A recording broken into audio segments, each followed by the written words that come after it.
সবাইকে প্রীতি ও শুভেচ্ছা জানিয়ে আজকের ভিডিওটি শুরু করছি। আজকের ভিডিওটি সাবস্ক্রাইব করুন ও মোটিভেশন বাড়ান। সবাই আমরা লক্ষ্য করেছি, লক্ষ্য কণ্ঠে গীতা হয়ে গেল ব্রিগেড প্যারেড গ্রাউন্ডে সাড়ম্বরে অযোধ্যায় রাম মন্দিরের প্রতিষ্ঠা হলো, অর্থাৎ হিন্দু জাগরণ ঘটেছে। লক্ষ্য কণ্ঠে গীতা ও রাম মন্দিরে রামের প্রতিষ্ঠা আমাদেরকে আনন্দে উদ্ভাসিত করেছে। গীতা কার্যক্রম নিয়ে যারা বিরোধিতা করছিলেন তারা একান্ত ও কোণঠাসা হয়ে গেছেন। 1,37,000 লোক ব্রিগেড প্যারেড গ্রাউন্ডে উপস্থিত হয়েছিল। ব্রিগেডের ময়দানে সবাই উপস্থিত ছিল, যেমন বৃদ্ধ, শিশু, বালিকা এবং মায়েদের সংখ্যাও কম ছিল না। ব্রিগেড গ্রাউন্ড যেন কুরুক্ষেত্র, কুরুক্ষেত্রেই সমাবেত যদুৎসব মামকা পাণ্ডবশ্চৈব কিম কুর্বুত সঞ্জয়। এই ব্রিগেড প্যারেড নতুনভাবে দেখল অরাজনৈতিক একটি প্রোগ্রাম, সামাজিক প্রোগ্রাম। কোনো রাজনৈতিক কথাবার্তা এখানে নেই। লক্ষাধিক মানুষ শুভ্র বেশে, শান্ত পরিবেশে এই না খেয়ে সারাদিন থেকেছিলেন প্রায় 2টো পর্যন্ত। এটা হিন্দুত্বের জন্য, গীতার প্রতি শ্রদ্ধার জন্য। এই শ্রদ্ধাই আমাদেরকে একত্রিত করেছে। সাহিত্যের স্বরূপ গ্রন্থে, সাহিত্যের মাত্রা প্রবন্ধে কবিগুরু লিখেছিলেন, ভগবত গীতা আজও পুরাতন হয়নি, অত কোনো কালেই হবে না। পশ্চিমবঙ্গের সনাতনী সমাজের ব্রিগেডে এই স্বতঃস্ফূর্ত উপস্থিতি কবিগুরুর কথাকেই যেন সত্যি বলে ধরে নিল। কে ছিলেন না আজকের ব্রিগেডে? সাধু সন্ত সমাজ, মাতৃশক্তি, যুবশক্তি, ছাত্রশক্তি, বয়স্কা, বিশেষভাবে সক্ষম ব্যক্তিবর্গ, আবাল বৃদ্ধ বনিতা, সকলের উজ্জ্বল উপস্থিতিতে ব্রিগেড প্যারেড গ্রাউন্ডে গীতা পাঠ হয়েছে। ব্রিগেড ময়দান যেন একটা ধর্মক্ষেত্রে পরিণত হয়েছে। এই সনাতন ধর্ম প্রসঙ্গে বলতে গিয়ে অরবিন্দ তার উত্তরপাড়া ভাষণে বলেছিলেন, যখন বলা হয় যে ভারত মহান হবে, তার অর্থ এই যে সনাতন ধর্ম মহান হবে।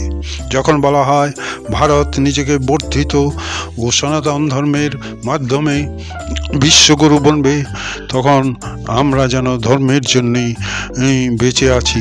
ধর্মটাকে বড় করে তোলার অর্থ দেশকেই বড় করে তোলা, অর্থাৎ অপর অর্থে সনাতন ধর্মের উত্থানের সঙ্গে সঙ্গে ভারতের পুনরুত্থানের ভিত্তি প্রস্তর স্থাপন হলো এই দিন।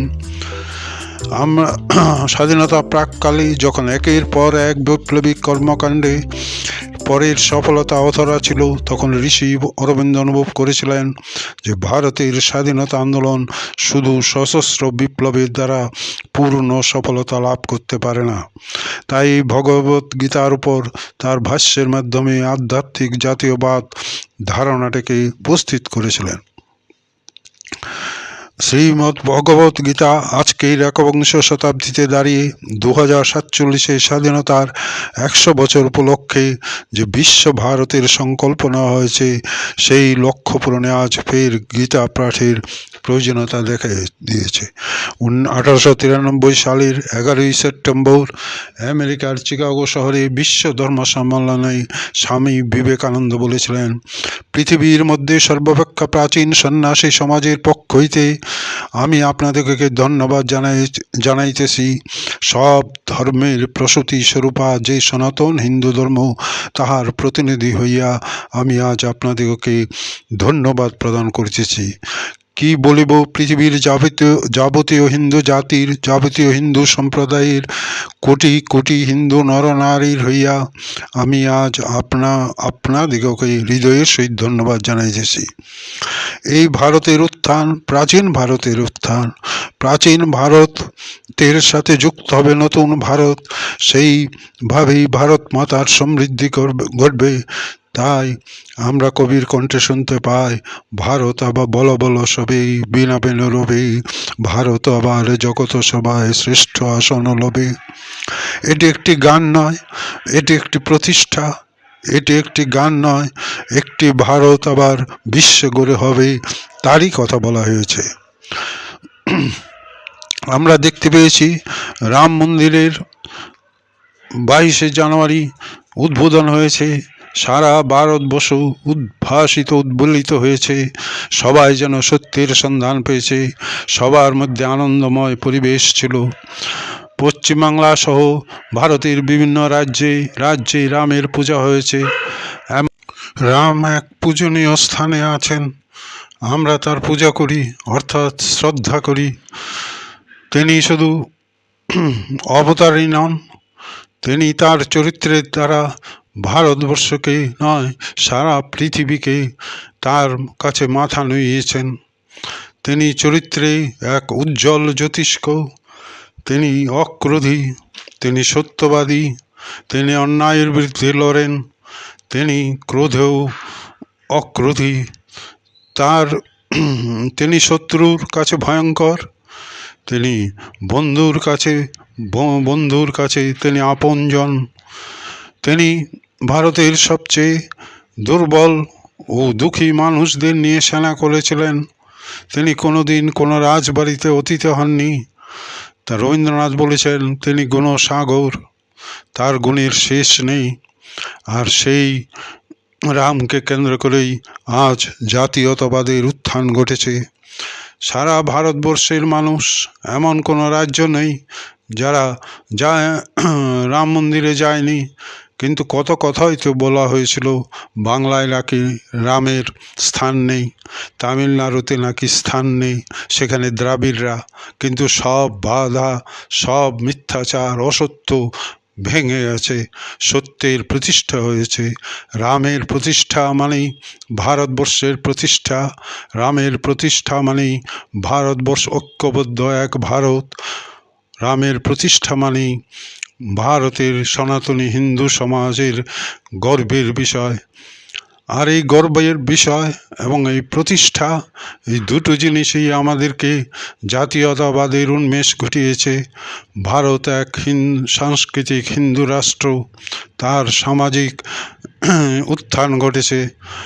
বা পশ্চিমের সাথে আমাদের পার্থক্য এই যে, পশ্চিমের রাষ্ট্রের অবধারণা ও জাতীয়তাবাদ রাজনৈতিক, ভারতবর্ষের রাষ্ট্রের অবধারণা হচ্ছে সামাজিক।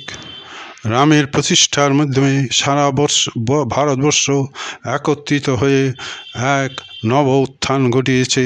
এটাই ভারতের পুনর্জাগরণ, ভারতের পরিচয়। পাশ্চাত্যের অনেক মনীষী ছিলেন যারা ভারতের এই পরিচয়ের জন্য আক্ষেপ করেছেন।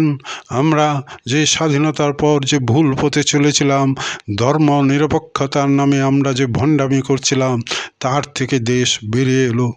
এখন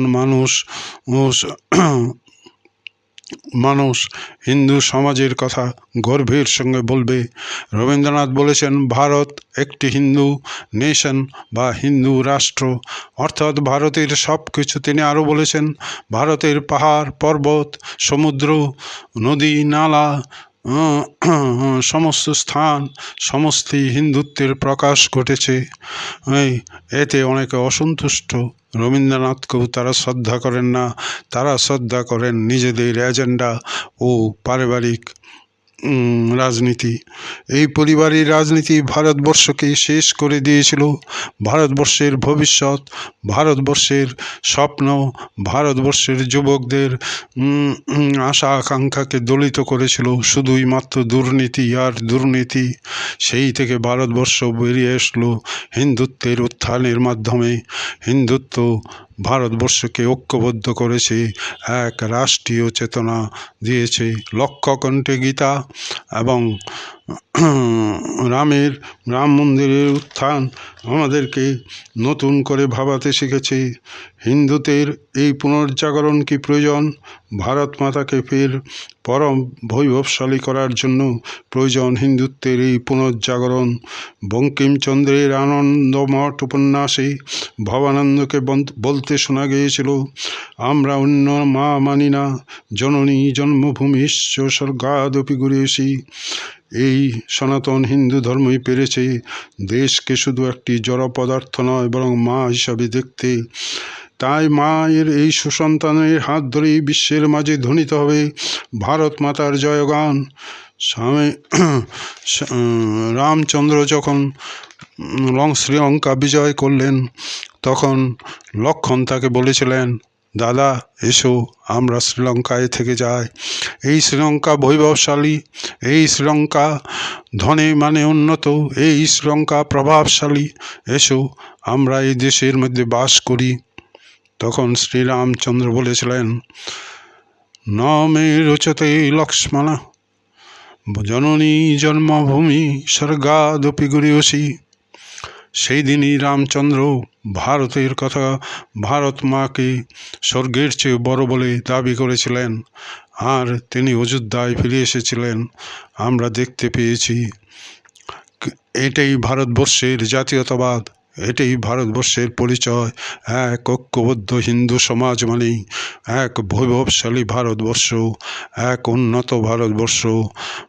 হিন্দুর সাথে বিজ্ঞানের কোনো বিরোধ নেই, হিন্দুর সাথে প্রযুক্তির কোনো বিরোধ নেই, হিন্দুরা কোনো ফতোয়া জারি করে না। তাই হিন্দু রাষ্ট্রতে সবাই ভালো থাকবে। বটগাছের নিচে যেমন সবাই শান্তিতে থাকে, পাখি মানুষ প্রাণী সব বটগাছের নিচে এসে হাজির হয়, তেমনি ভারতবর্ষের কাছে সবাই আশ্রয় পাবে। ভারতবর্ষ কাউকে বিরোধিতা করবে না, কারো স্বপ্ন ভঙ্গ করবে না। প্রত্যেকের সাথে মিলে হাতে হাতে মিলিয়ে বলবে, বল সবে বিনা বেনু রবে, ভারত আবার জগত সবাই শ্রেষ্ঠ আসন লবে। আজকে এখানেই শেষ করলাম। নমস্কার, সাবস্ক্রাইব করুন।